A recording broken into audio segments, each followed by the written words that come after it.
for a Christian man to be doing.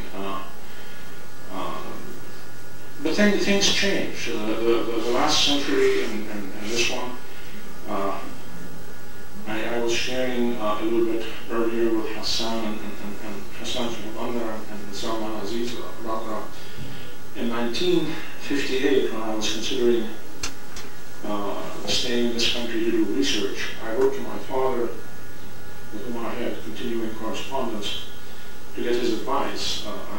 Being young, in your early 20s, you're feeling very nationalistic, you want to go serve your people, etc.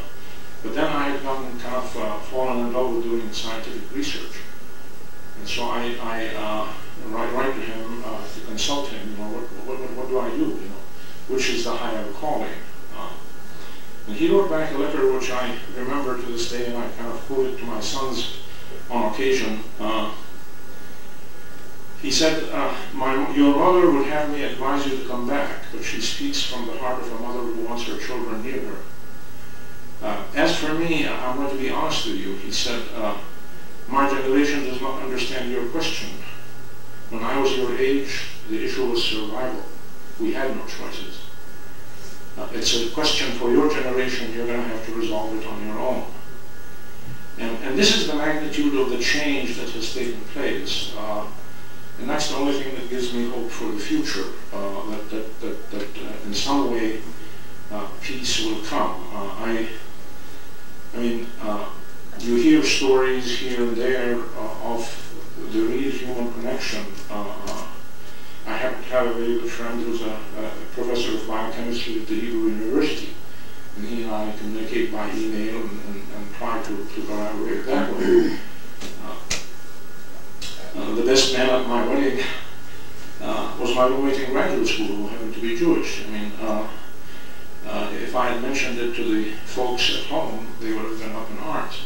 But the members of the Arab community in Newark, Delaware, where I was living at the time, who knew him, didn't think it was unusual that I asked him to be my best man, because he'd been my roommate and my best friend all my years in graduate school. Another example I would give you of some miraculous, if someone in 1960 would have suggested that one of my sisters, a Christian, marry a Muslim man, she would have gone through the ceiling. That was just totally impossible.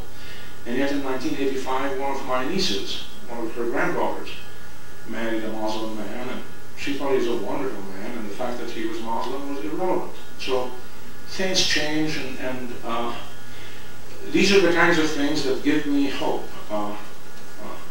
My father was born in 1899, so the 19th century. My granddaughter was born in the 21st century, so we bridge these periods. And the amount of change that has happened during this period is enormous. And it gives me hope. The fact that the vast majority of the population of the earth is no longer under colonial rule is very significant. And it may come as a surprise to you. There was mention of Churchill a bit earlier. In the third world, I think the vast majority of people would think of the difference between Hitler and Churchill was that Churchill was on the winning side, because in many ways Churchill was just as much of a racist as Hitler was. If you weren't British and English speaking, you were an inferior human being. I mean, that's the way he was, and he's the one who spoke of Gandhi when the Labour Prime Minister wanted to have Gandhi come and talk about the independence of India, the future independence of India. This was in the 30s. He got up and ranted and raved at him in the British Parliament about the fact that he was going to sit with a peasant wrapped in a bedsheet and talk about the future of His Majesty's empire. And that's the kind of man that Churchill was. Fortunately, I guess we have some demagogues somewhat like him in some parts of the world, but hopefully we're moving in directions where these kinds of issues are less a factor.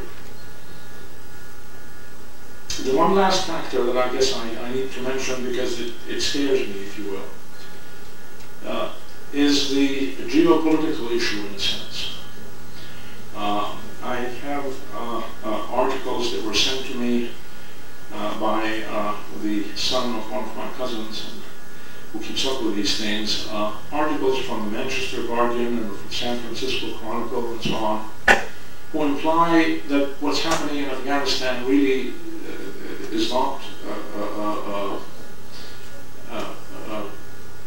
totally because of September 11th, but that a key factor was the fact that UNICAL wants to build a pipeline across Afghanistan for the Uzbeks to be, for Uzbeki oil to be available on the Arabian Gulf. Right? That's what some people are saying. You know, that in essence that the in fact they imply that in the negotiations with the Taliban that they had offered them a carpet of gold or a carpet of bombs. And this is now a quotation. And there are times when I think to myself, I'm not really sure the United States wants peace between Israel and the Arab countries, because when an American president has really wanted Israel to do something, there's absolutely no problem getting them to do that. Eisenhower in '56, he took on England, France, and Israel when they tried to capture the Suez Canal. He told them that's not acceptable to us because it didn't fit in with the overall strategic plan of the United States, and he made them withdraw.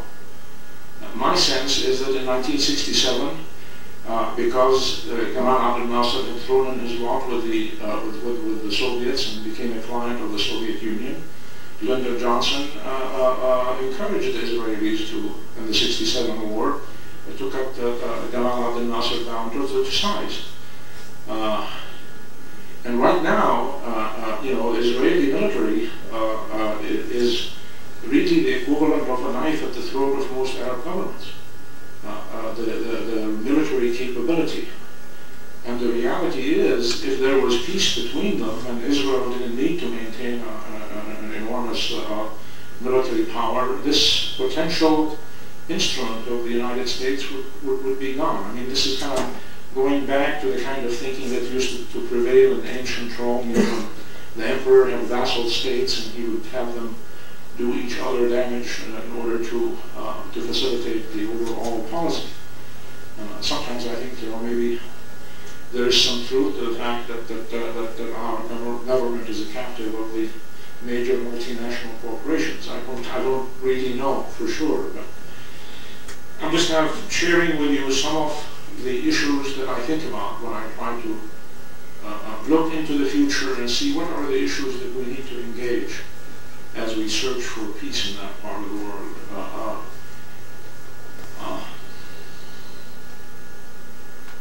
I'm not sure whether to be optimistic or not. One of my father's close friends was an Islamic scholar who wrote a history of Jerusalem. I have a copy of it at home, and it's just up to the beginning of the current century, so it has nothing to do with the current politics. But it has a chronology of the history of Jerusalem since 1,000 years before David made it the capital of the United Kingdoms of Judea and Samaria and became the kingdom of Israel. And in that, I mean, it's a detailed chronology that covers almost 25 pages. And one time when I was in graduate school, just for the heck of it, I went through that chronology to see what the longest period of peace in that city was, in Jerusalem. And over 4,000 years, a little more than 4,000 years, the longest period of peace was 30 years. And I think to myself, is this likely to change in my lifetime? Maybe.